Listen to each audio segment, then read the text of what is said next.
All right, man. It's dark. No, early morning workout, but let's talk about possibly Pistons bringing in Chris Paul to be a Dennis Schroeder replacement. It'd be a cheap replacement or cheaper replacement. I think it'd be good. I think really the impact that he can have on Cade, and if you keep Jaden Ivey, I think it'd be good, man. He helped SGA out, helped Devin Booker out. I mean, I thought a lot of people was like that made a lot of sense for them to go get Chris Paul when they had Monty Williams, but they didn't go do that. So, let's talk about it. Check out the Trey Piston Talk playlist. Thumbs up the video, share the video, subscribe to the channel. Next subscribe button is the bell icon button. So, yeah, I mean, I feel like if you lose Schroeder, which I don't think they will. I know people started to see value in him after the playoffs. And what he did for us and how he played. He's for people who always remember he turned down that large contract from the Lakers or whatever, and um, sometimes you take some bad advice from an agent when they throwing money around like they throw around in the NBA. I mean, shit, can you blame them? It's guys who getting super max and max deals who never made an All-Star team, you know. But with Chris Paul, I think that's a good alternative. You know what I'm saying? Like, you got a couple other. Well, I seen one other for sure, but I'm pretty sure you got a few other. And I'll speak about them and how Chris Paul can come in about 20 minutes, control the maestro. He 40 though. But, really we're getting Ivy back and Sasser and all that. You don't have to depend on him for 82 games. Where you're depending on him at is where the Pistons struggle. And I think Schroeder kind of helped them break through that. And I think, Chris Paul can continue that for Cunningham, Ivy, and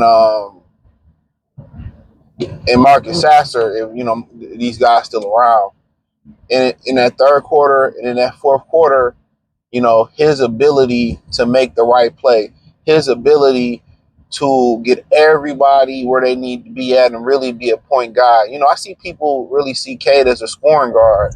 I think at heart, Cade is a guy who really want to get everybody involved, and then score when you have to score. That's how I look, and I just feel like this year he had to score. And unfortunately, when you have to do something, the narratives get painted about you. I think he's like a true point guard. That's just my opinion on that. I think he's a true pure point.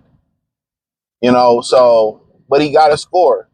But I think, you kind of seen with Dennis Schroeder where you see a lot of difference between, himself, Halliburton, and, a few other guys in the league where you see the difference between them guys and a guy like Luka Doncic.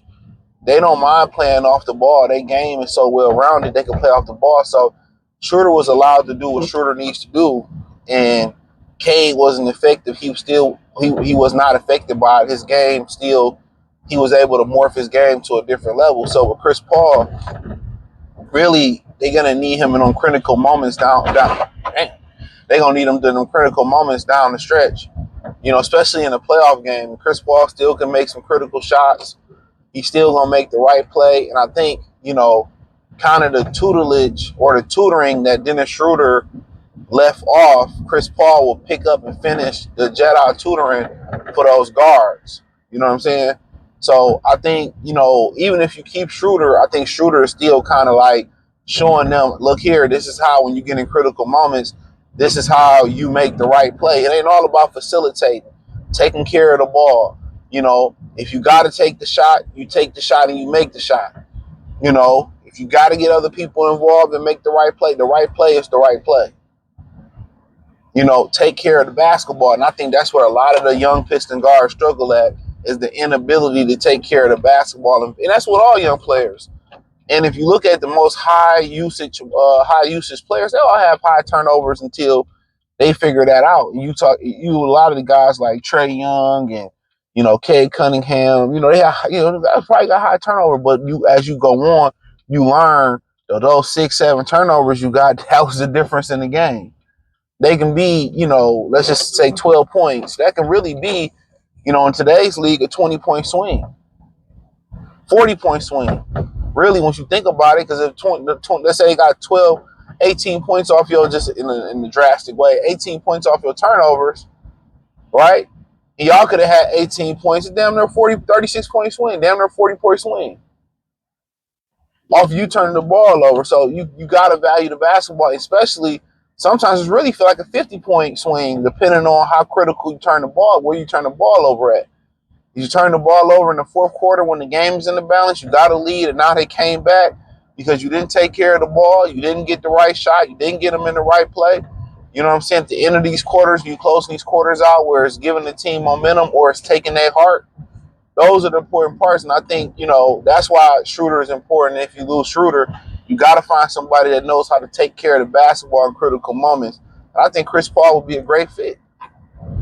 I think you and him in Detroit, they would have a real opportunity to kind of run the table next year. You know what I'm saying? Depending on the moves that they make. But Chris Paul, you're looking to play 20 minutes a game, but really it's his mind that's going to take them over the top.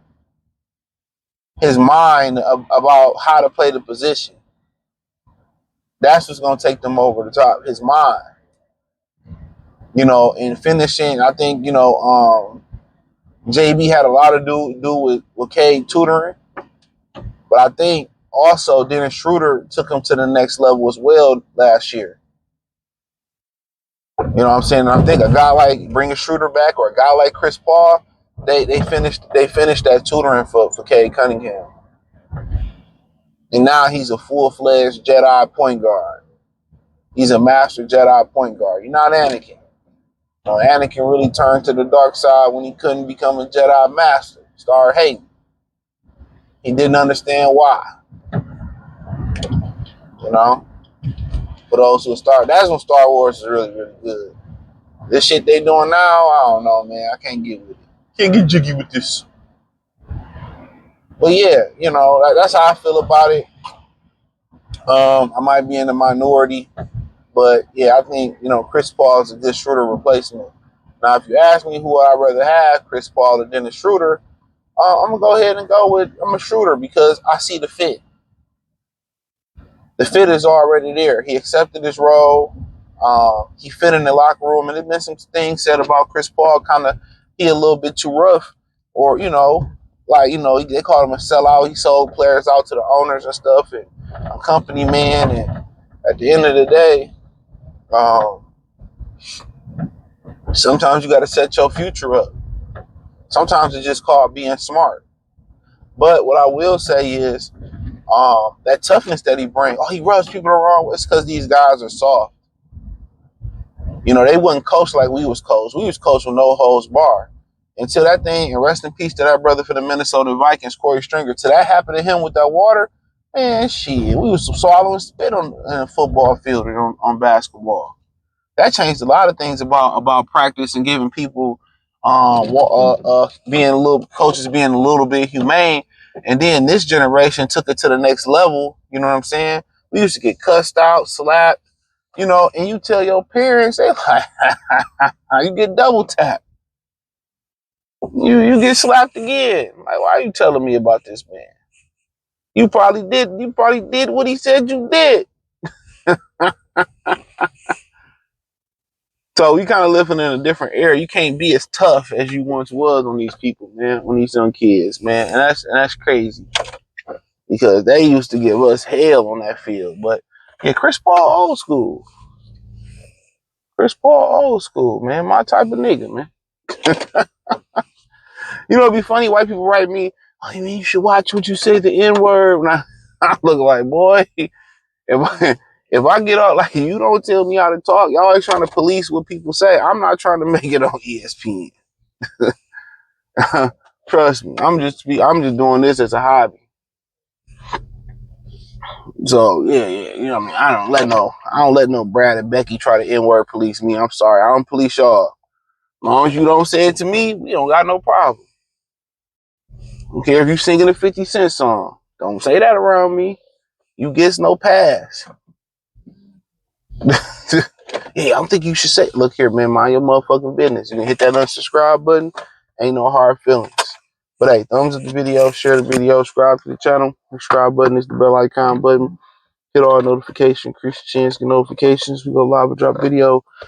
Check out Detroit Pistons Talk playlist. Let me know what you think in the comment section, please.